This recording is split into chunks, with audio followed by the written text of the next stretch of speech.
आप सुन सकते हैं आवाज मेरी? Yes sir. स्लाइड भी नजर आ रही है आप लोगों को? ये जी two forms of discourse analysis वाली। Hello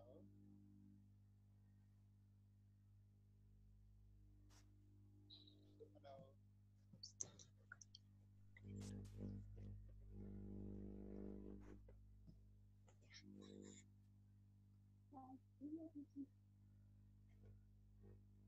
hello. जी सर। आपको स्लाइड नजर आ रही है? टू फॉर्म्स ऑफ जी डिस्कोर्स। सर नजर आ रही है, आवाज कम आ रही है थोड़ी। अभी बताइए। अब सही आ रही है लेकिन साथ शोर आ रहा है। अच्छा, आप बताइए, अब आवाज ठीक है? जी सर अब क्लियर है। आवाज ठीक है। ठीक हो गया।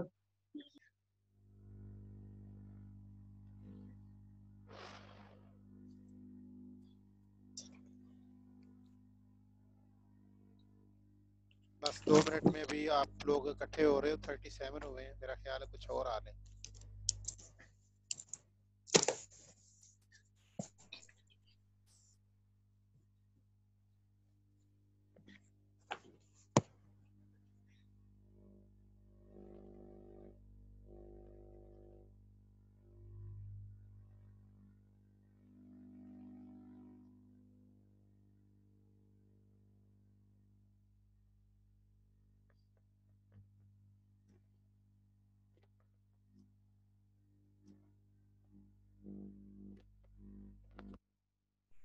जी स्टार्ट करूं?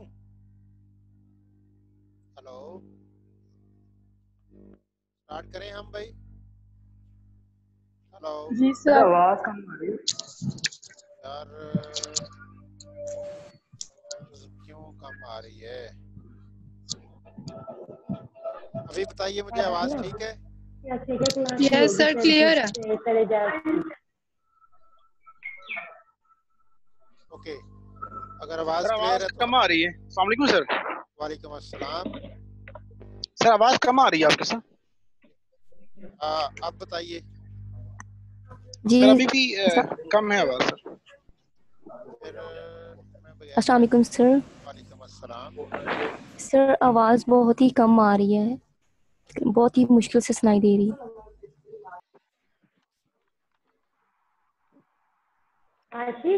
अब बताइए, अब आवाज की सूरत क्या है? सर अब कुछ बेटर है, आगे से बेटर है। सब। बस ठीक है। बेहतर हो गया। माइक मैंने उतार दिया। ये माइक में इशू है, विदाउट माइक में आज हम बात करते हैं। Thank you sir. पहले से आवाज जी सर आगे से बेटर है। ठीक है। अस्सलाम वालेकुम। मेरा ख्याल है सब लोग ठीक होंगे और मैं भी बिल्कुल ठीक हूँ। आज हमें 2 मेजर टॉपिक करने हैं। एक ओरल विजुअल मेथोडोलॉजीज हैं और दूसरा है discourse analysis, descriptive and critical. मुझे ये बताइए कि ये हमें पहले हमने पढ़ा तो नहीं है ना? हेलो, नो डिस्कोर्स एनालिसिस हमने पहले पढ़ा तो नहीं? नो सर सर नहीं पढ़ा, ये फर्स्ट दफा पढ़ रहे हैं। हाँ ठीक है।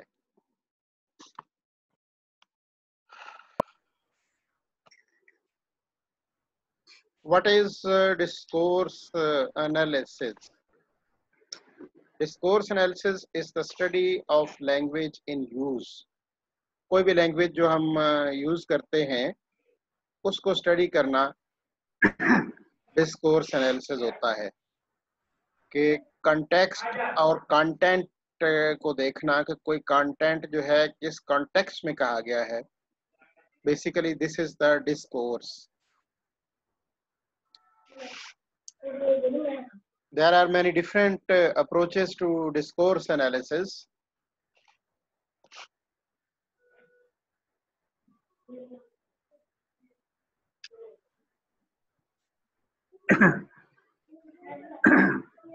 content of language being used.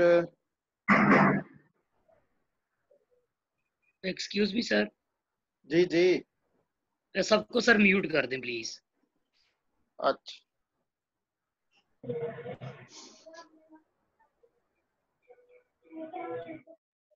अभी बताइए।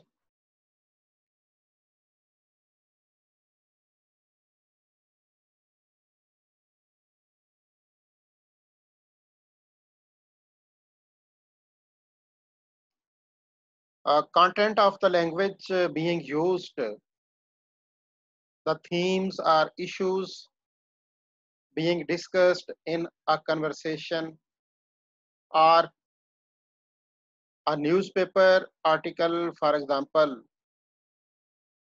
language structure or grammar to make meaning in specific context. तो जैसा कि मैंने स्टार्ट में कहा कि कंटेंट को कॉन्टेक्स्ट में समझना बेसिकली डिस्कोर्स एनालिसिस है, कि आपका जो कंटेक्स्ट है उस कंटेक्स्ट का सॉरी जो कंटेंट है जो बात कह रहे हो उसका कंटेक्स्ट क्या है, किस कॉन्टेक्स्ट में वो बात की गई है।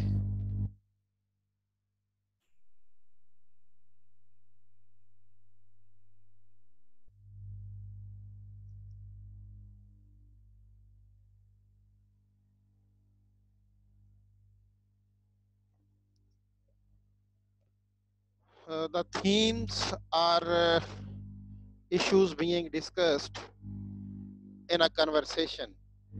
कोई लोग जो आपस में कन्वर्सेशन कर रहे हैं, गुफ्तगू कर रहे हैं, तो उनकी गुफ्तगू के जो थीम्स हैं उसको अंडरस्टैंड करना। एक मिनट जरा बात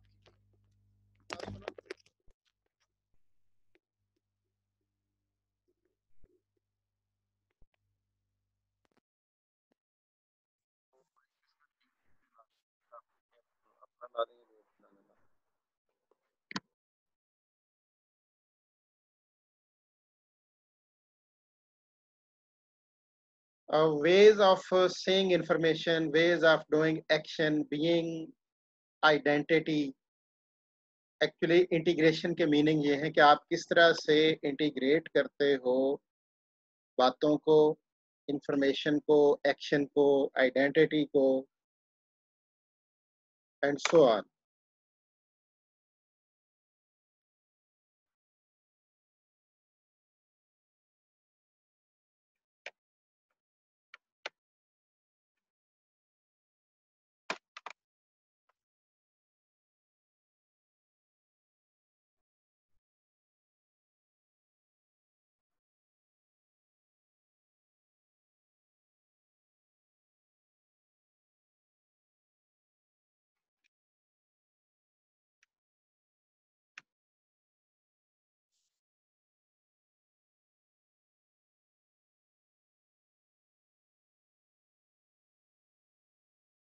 Ways of saying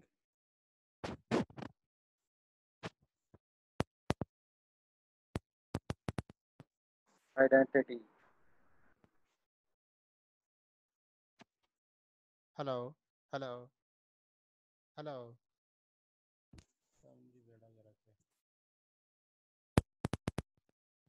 Hello, hello.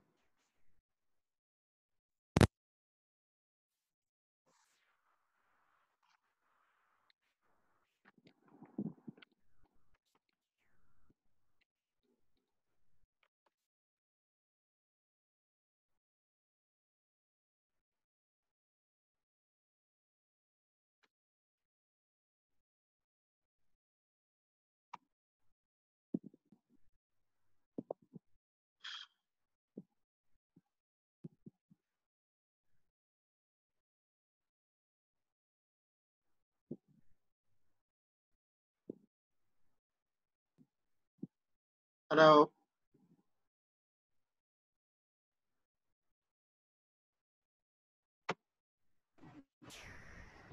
Ji Javed. Sajid, sir आपकी आवाज कभी कभी आती है फिर चली जाती है। आवाज कभी आती है और कभी कभी चली जाती है। जी अभी जो सर। मैं बोल रहा हूँ ये सुनी जा रही है आपको?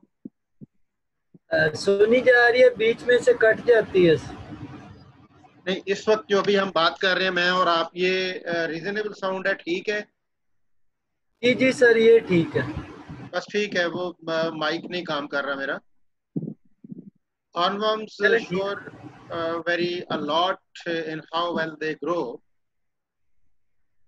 Hornworm growth exhibits a significant amount of variation. ये दो बातें अगर आप देख रहे हैं स्क्रीन पे, हम देखते हैं कि यहाँ कॉन्टेक्स्ट क्या है और बात किस कॉन्टेक्स्ट में किस तरह से की गई है। अगर मैं आप लोगों से पूछूं कि आपकी अपनी अंडरस्टैंडिंग डिस्कोर्स के बारे में क्या है, तो आप बताना पसंद करेंगे? आप अनम्यूट कर सकते हैं अपने mics. My question to class is, you should comment what do you know about discourse or discourse analysis. जी सर मैं बताऊं सर? हाँ जी, हाँ जी, हाफिज मोहम्मद खालिद इफ्तिखार बताइए।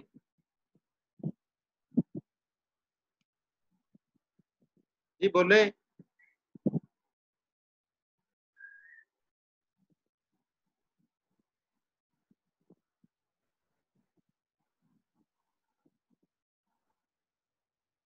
सर आवाज आ रही? जी जी बोले बोले। सर डिस्कोर्स एनालिसिस के अंदर सर हम स्टडी करते हैं बियॉन्ड द सेंटेंस, यानी कि एक तो रिटन टेक्स्ट होता है आपके सामने, आप उसको नहीं देख रहे होते, बल्कि आप उसकी बैकग्राउंड के अंदर और उसकी जो बोलने वाला है, आप ये देखते हैं कि स्पीकर की एक्चुअल इंटेंशन क्या थी इसके अंदर। मतलब उसने जो जिस तरह से ये भुट्टो का साफ करना रहा था, रोटी कपड़ा और मकान, अब ये बजाय तो ये मतलब तीन चीजें उन्होंने कह दी, लेकिन इसकी वो बैकग्राउंड के ऊपर जाएंगे और किस तरह से उन्होंने मतलब पीपल की जो अटेंशन थी उसको ग्रैब किया इन वर्ड्स को यूज करके।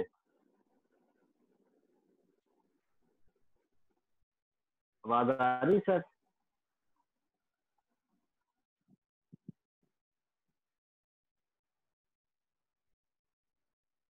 सर आवाज बिल्कुल नहीं आ रही सर। हेलो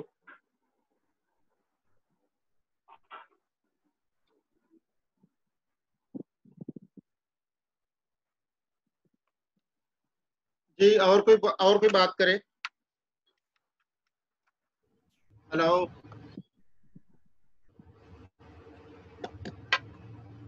साजिद, आपकी क्या अंडरस्टैंडिंग है?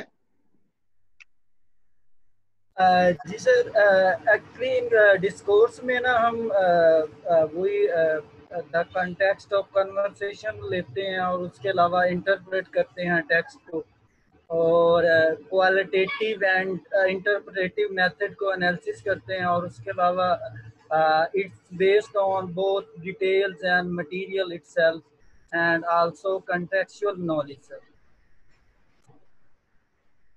अच्छा, और?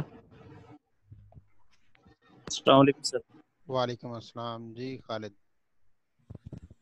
सर इसको हम डेनोटेटिव मीनिंग कह सकते हैं, मतलब कोई भी हम एसोसिएट करके नेगेटिव या पॉजिटिव एसोसिएशन किसी वर्ड को, मतलब एक तो होता है ना डिक्शनरी मीनिंग, तो ये कॉन्टेक्चुअल मीनिंग जो होता है इसको हम किसी ना किसी साथ एसोसिएट करके मीनिंग, तो कि वो किस कॉन्टेक्स्ट में बात की जा रही है। ठीक हो गया। एक्चुअली ये एक लैंग्वेज का स्ट्रक्चर है। In a sentence the subject of sentence which names the topic of the sentence is noun hornworms. In sentence B, वो जो पीछे हमने दोनों पढ़े, the subject is the noun phrase hornworm growth.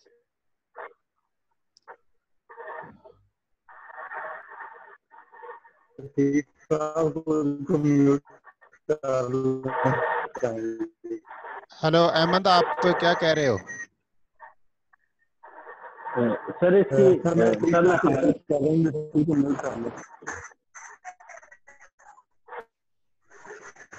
अच्छा, ऊपर वाले दोनों सेंटेंस जाहिर है आपके सामने तो नहीं थे, लेकिन उनके अंदर जो चीज़ों का जिनका डिस्कोर्स किया गया है मैं वो आपको बता देता हूँ कि sentence a very the process, where as the sentence B जो है सिग्निफिकेंट अमाउंट ऑफ वेरिएशन। मैं एक दफ़ा दोबारा आपके सामने सेंटेंसेस लेके आता हूँ ताकि आपको अच्छी तरह से समझ आ सके।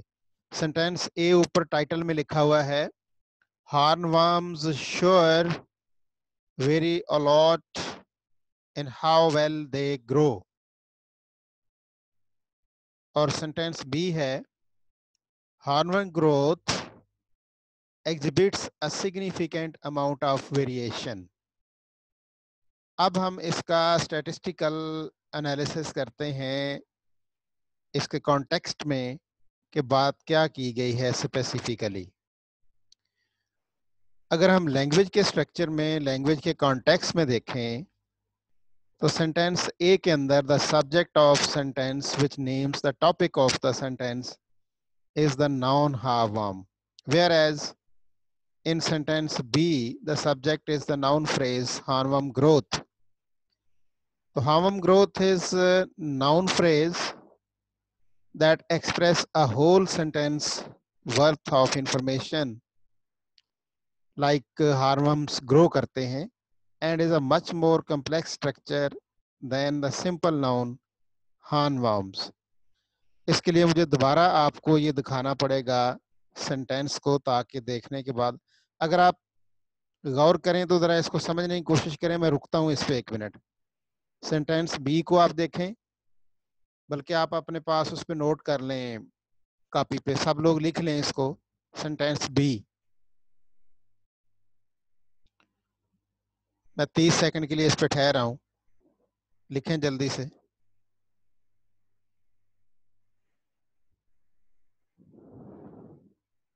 आई थिंक सो आपने लिख लिया होगा। अब सेंटेंस ए पे आते हैं, इसको भी लिखें। Hornworms sure vary a lot in how well they grow.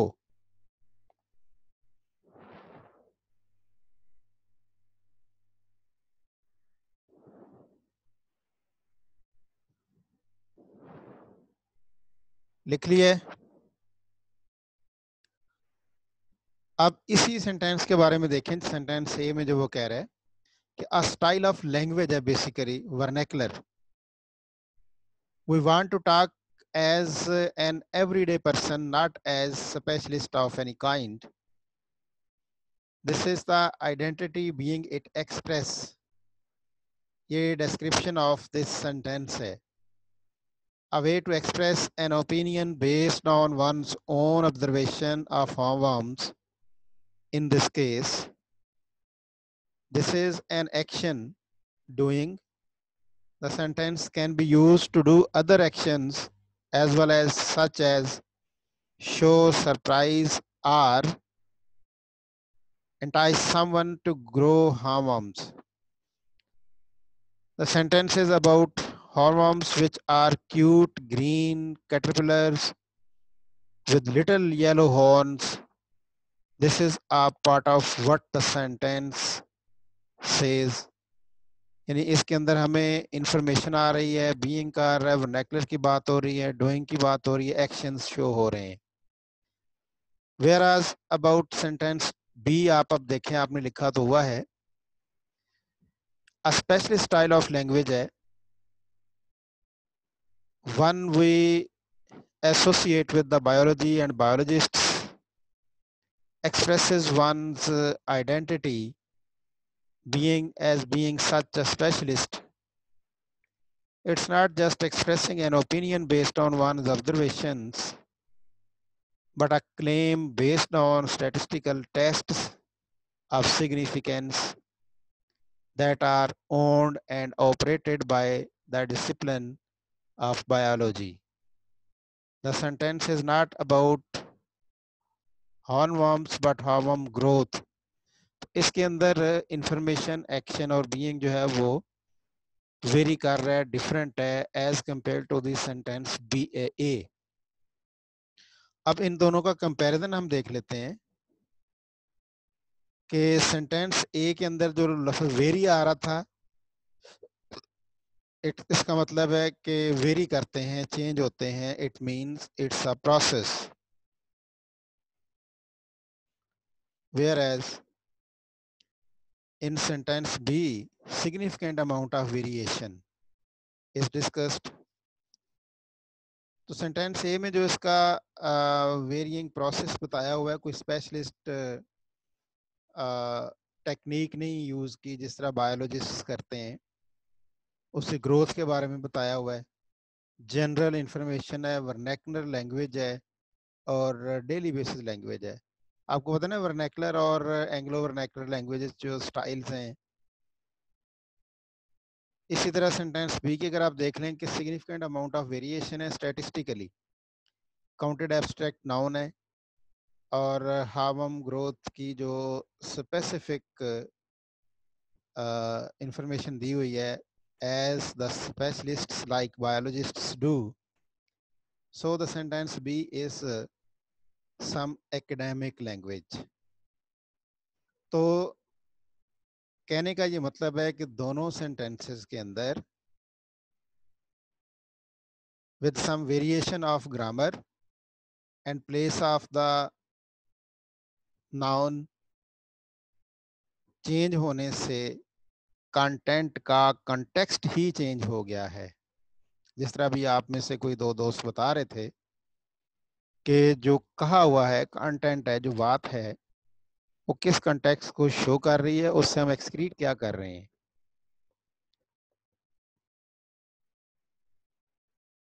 Similarly, why language structure does this approach? The philosophy of explaining in a very detail of ways to things in different ways, informing amount of doing, action, being, identity is called descriptive. Describe किया ना. Whereas describable language works to understand, gain deep explanation for why they work that way, answer the question by saying what the goal is. ये basically आप लोग का है totally subject है। इसको हमने बात ये करनी है कि रिसर्च मेथोडोलॉजी में इसको कैसे, इसको क्रिटिकली एनालाइज कैसे करते हैं।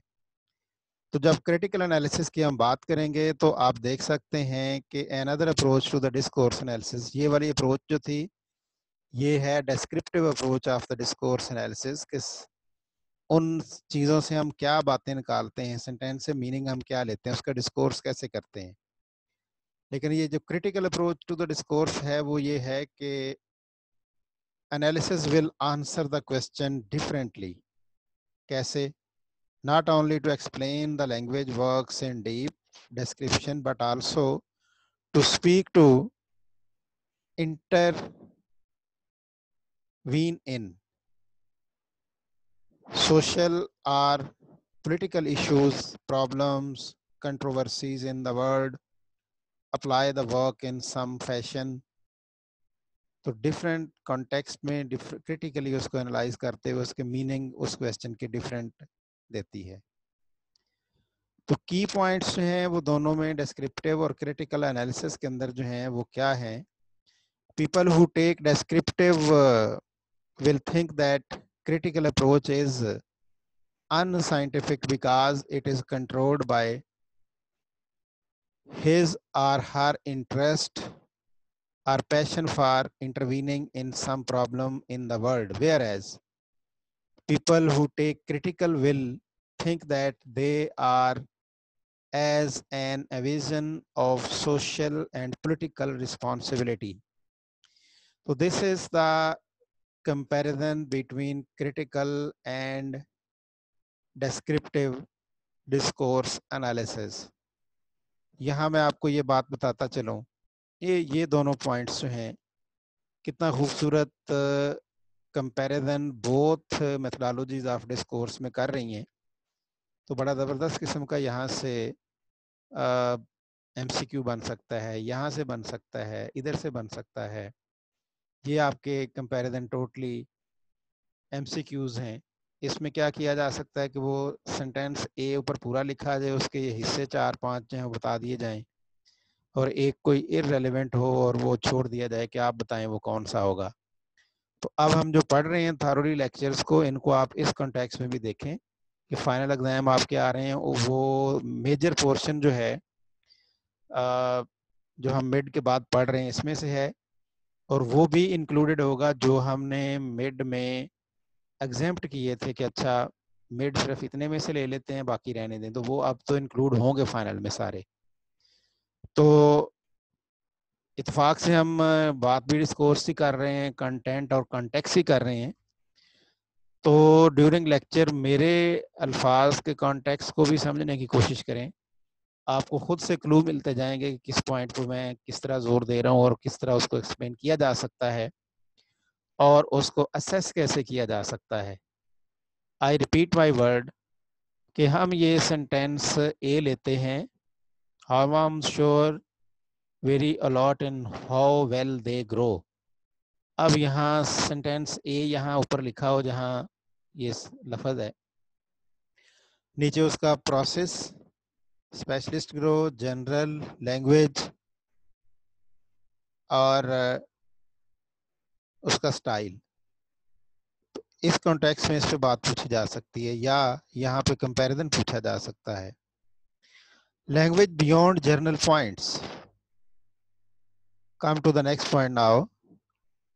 Key way to break our world, institution, our relationship, dealing with social goods, discourse analysis to eliminate problems and controversies in the world. Actually जो discourse analysis है, language beyond general points है, इसमें highlights होती हैं in the context of कि हम अल्फाज को जब तोड़ते हैं तो वो क्या मीनिंग देते हैं, उनको इंस्टीट्यूशनलाइज जब हम करें तो क्या मीनिंग बनते हैं, किस तरह दो अल्फाज हमारे आपस के रिलेशनशिप को ज्वाइन करते हैं, और फिर सोशल गुड्स के साथ उनको कैसे डील किया जाता है।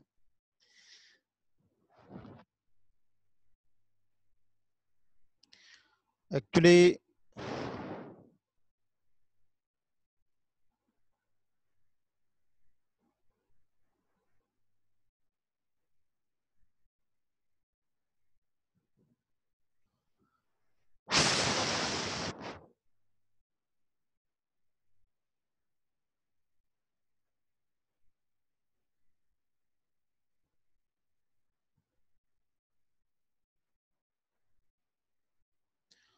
अच्छा, हमें चूंकि रिसर्च मेथोडोलॉजी से बात करनी है, डिस्कोर्स को मैं दोबारा नेक्स्ट सेशन में भी करता हूँ, अभी शायद वो खोलना थोड़ा उसको मुश्किल हो रहा है, मैं कर देता हूँ, अभी कर देता हूँ।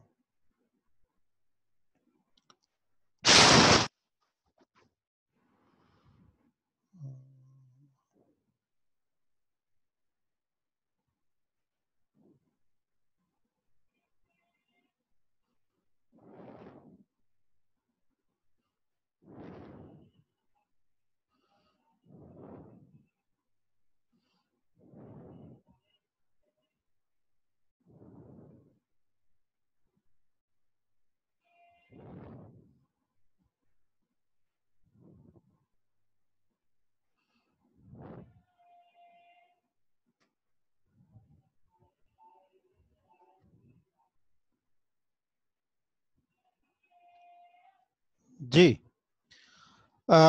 ये न्यू स्लाइड नजर आ रही है जी, discourse analysis starting points. Hand raise कर दे आप में से कोई, बता दे मुझे कि आपको न्यू स्लाइड नजर आ रही है। ठीक है, thank you. Okay okay okay okay okay okay okay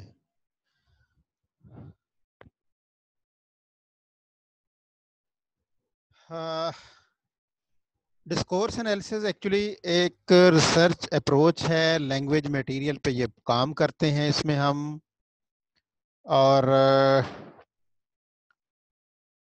language material में टॉक्ड मटेरियल होता है, रिटन टेक्स्ट भी होता है। एविडेंस ऑफ सोशल फिनोमेना है बियॉन्ड द इंडिविजुअल। इसमें हम ट्रांसक्राइब किया जाता है डिस्कोर्स में चीज़ों को। टॉक जो लोगों की बात है, इंटरव्यू हम करते हैं, अगला बोल रहा है, आप बोले जो उसके बोला हुआ रिकॉर्ड भी कर रहे हैं, नोट भी कर रहे हैं। फिर उस रिकॉर्डेड को सुन करके आप टेक्स्ट में लिखते हैं, इसे ट्रांसक्राइब करना कहते हैं। ट्रांसक्रिप्शन नोटेशन, फिर उसके different features, for example repeated words जो हैं या एम्फेसिस जहां दिया होता है, नोटेशन होती है। Best known system by Gail Jefferson, often revised, जिन बातों को फोकस किया गया हो या बार बार रिपीट किया गया हो, उसका कुछ सर्टन मकासद होते हैं। और places of residence, some possibilities of discourse analysis. तो प्लेसेस ऑफ रेजिडेंस जो हैं ये डिटेल्स को एड्रेस करती हैं। इंटरव्यू ट्रांसक्रिप्शंस मैं आपके पास एक क्वेश्चन रेज करता हूं और फिर उसका एनालिसिस और फिर हम इसका डिस्कोर्स करते हैं। ये एक प्रैक्टिस है आपके लिए।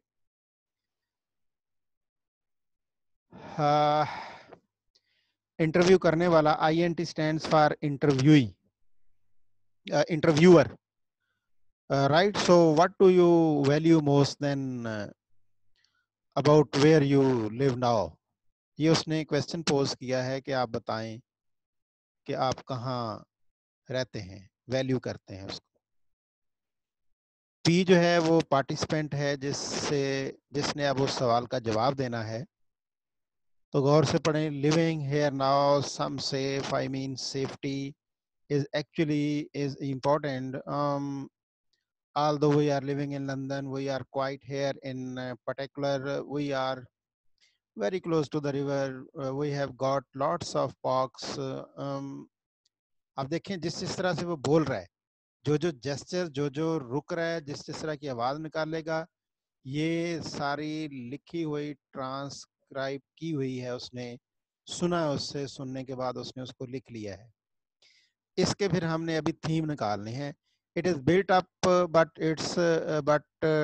इट्स क्वाइट, देखें 2 दफा यहाँ बोल गया, but it's quite, but there is quite, 2 दफा फिर but it is quite a bit of space around. तो हम जब बात कर रहे होते हैं इस तरह, हम खुद भी यूं करते हैं, तो इसी से ही डिस्कोर्स करना है कि कहना क्या चाह रहे हैं।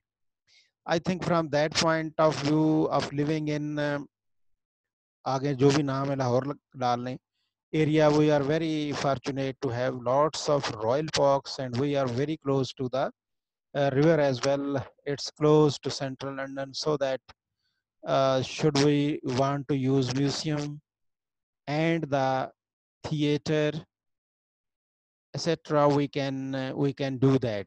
अब repetition भी बहुत आई, इसको जब एक्सट्रैक्ट करना है उसकी इतनी लंबी बात को, 8-7 फिक्रे उसने कहे हैं, तो रिसर्चर एक्सट्रैक्ट करते हुए ये जो पॉइंट्स हाईलाइट हुए हैं, जिनके नीचे अंडरलाइन किया गया है, ये बेसिकली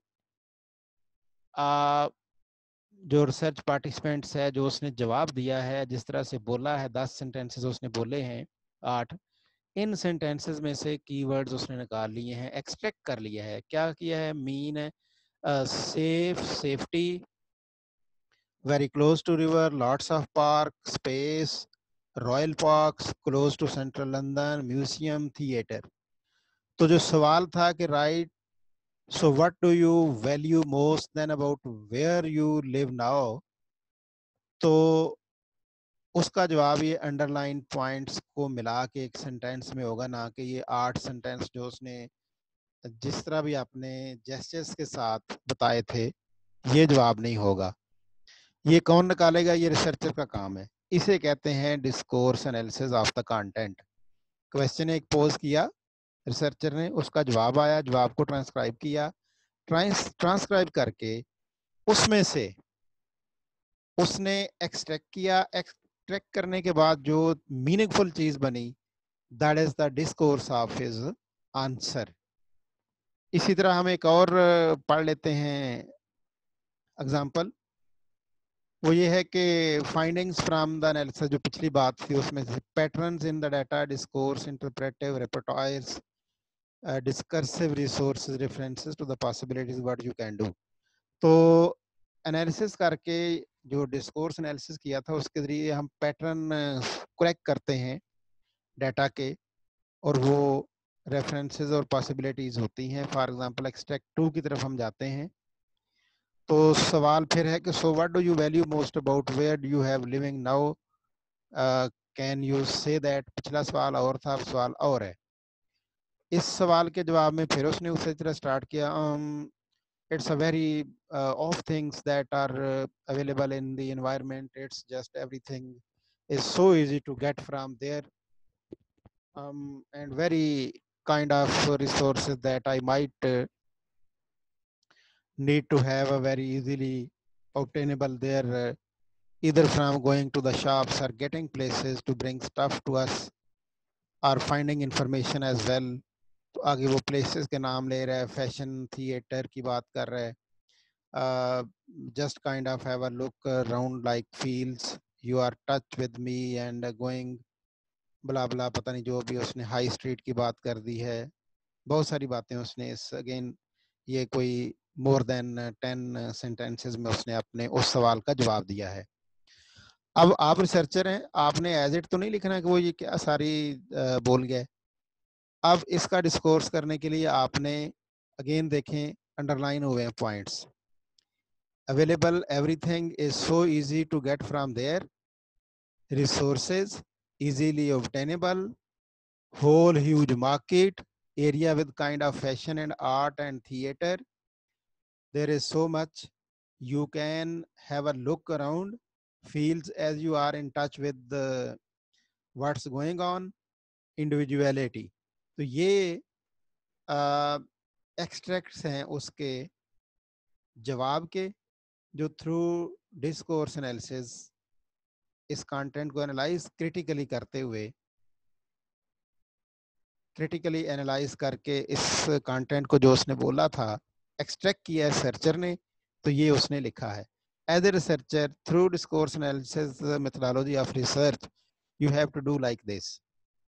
मेरा ख्याल है दोनों एग्जांपल से ज़्यादा बात क्लियर हो गई होगी. और अभी हमारे पास सिर्फ 1 मिनट है, तो अगले सेशन में हम चले जाएंगे, रिकरिंग है, वही आईडी और वही पासवर्ड वर्क करेगा. assumptions, selective description, shaped for purpose, speaking as a certain person, partly rehearsed, यानी कंस्ट्रक्शन, फंक्शन, पोजीशनिंग और वर्जन इसके अंदर हमारे पास आता है. तो मिलते हैं हम अगले सेशन में.